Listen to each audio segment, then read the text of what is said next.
کیا تو پھر یہ تبلیغ اور یہ سارے پروگرام ان کا کیا فائدہ؟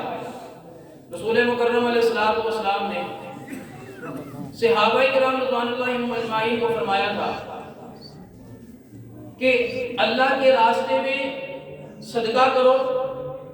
صحابی کہتے ہیں اللہ کے رسول علیہ السلام اگر انسان کے پاس صدقہ کرنے کے لیے کوئی چیز موجود نہ ہو تو پھر کیا کرے؟